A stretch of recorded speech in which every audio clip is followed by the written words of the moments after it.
Terima kasih Anda masih bersama kami di Indonesia Bicara. Kami masih membahas terkait ketersediaan pangan jelang Nataru dan saya masih bersama dengan narasumber saya dari Kementerian Pertanian, Pak Batara Siagian, dan tenaga ahli utama KSP, Pak Bustanul Arifin. Dan saya juga ingin menyapa dua narasumber lainnya yang baru saja bergabung bersama kami secara daring. Ada Kepala Dinas Ketahanan Pangan Provinsi Kalimantan Barat, Pak Hieronimus Hero. Selamat malam, Pak Hero.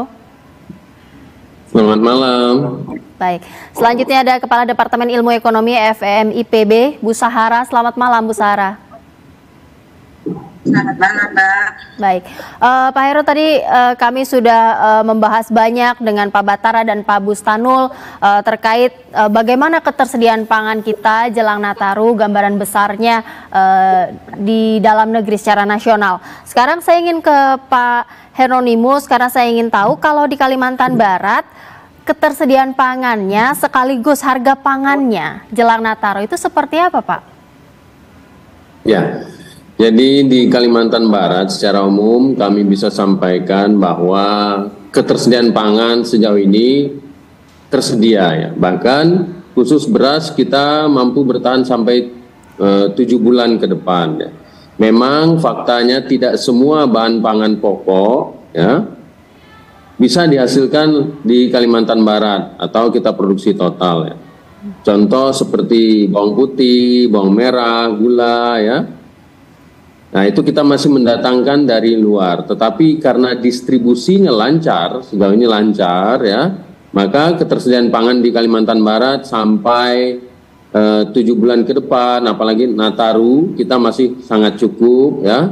Stok-stok pangan seperti tadi disampaikan tidak hanya punya pemerintah, tetapi juga stok pangan di penggiling ada. Bahkan di Kalimantan Barat ini stok pangan di masyarakat itu sangat banyak ya. Beberapa kabupaten bahkan kalau bicara tentang kekuatan ketahanan pangan, mereka sangat kuat karena ada kearifan lokalnya. Mereka itu pantang menjual atau membeli sehingga mereka punya cadangan pangan di keluarga masing-masing. Tapi itu juga sekaligus tantangan karena mereka tidak menjual di pasar. Akhirnya di pasar mungkin ketersediaan secara ekonomi, secara transaksi perdagangan mungkin kurang banyak, tetapi faktanya ada di masyarakat.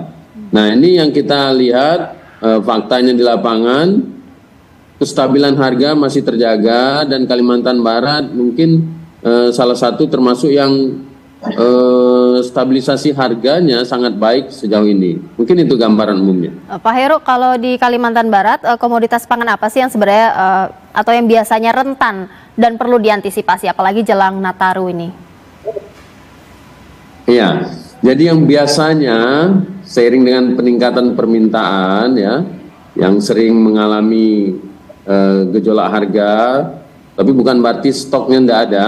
Itu komoditi seperti bawang merah ya, kemudian cabai rawit ya, kemudian daging sapi itu yang biasanya sering mengalami kenaikan harga karena memang kita tidak bisa memproduksi itu secara total, tapi distribusinya cukup lancar. Tapi seiring dengan permintaan yang agak naik, biasanya di musim-musim hari besar keagamaan nasional seperti menjelang Nataru ini, nah harganya agak naik. Tapi sejauh ini kenaikan tidak signifikan ya. Contoh bawang merah ya, yang sekarang masih bergerak di 40, 50 seperti itu. Kemudian untuk daging sapi kenaikan pun tidak terlalu tinggi ya, bergerak di 140 sampai 150. Secara umum gambarannya seperti itu dan relatif stabil harganya. Artinya kenaikan harga komoditasnya ini apakah masih di ambang batas kenaikan yang bisa ditolerir? Karena tadi Pak Bustanul di segmen sebelumnya sempat mengatakan sebenarnya ada ambang batas kenaikan harga yang bisa ditolerir yaitu 5-10% yang sesuai dengan daya beli masyarakat. Bagaimana Pak Heru? Ya seperti itu. Jadi kalau ada kenaikan harga pun sifatnya temporary dan tidak signifikan. Memang beberapa waktu lalu ya sempat seperti harga cabai sempat 100 ribuan dan itu sangat berpengaruh. Tapi kita ada lakukan kebijakan ya dari sisi supply, kita dorong masyarakat untuk gerakan tanam cabai ya, tanam cabai dalam polybag dan lain sebagainya. Tapi tahun ini sepertinya relatif lebih stabil. Cabai pun kenaikan tertinggi hanya sampai 80.000. Kemudian bawang merah bergerak di 60, bahkan sempat 30 ada ya. Dan itu tentu kita memandangnya dari sisi lain juga, dari sisi produsen juga kita pertimbangkan, jangan sampai mereka merugi karena harga terlalu rendah. Kita tidak hanya memikirkan harga di sisi konsumen, tapi dari sisi produsen, meskipun kami sekarang di urusan pangan ya, beda dengan urusan pertanian, tapi juga kami tetap memikirkan produsen tingkat lokal, jangan sampai mereka terlalu rendah ya, harga terlalu rendah sehingga tidak memotivasi mereka. Baik. Tapi secara umum, sejauh ini kenaikan harga masih belum signifikan ya. Baik.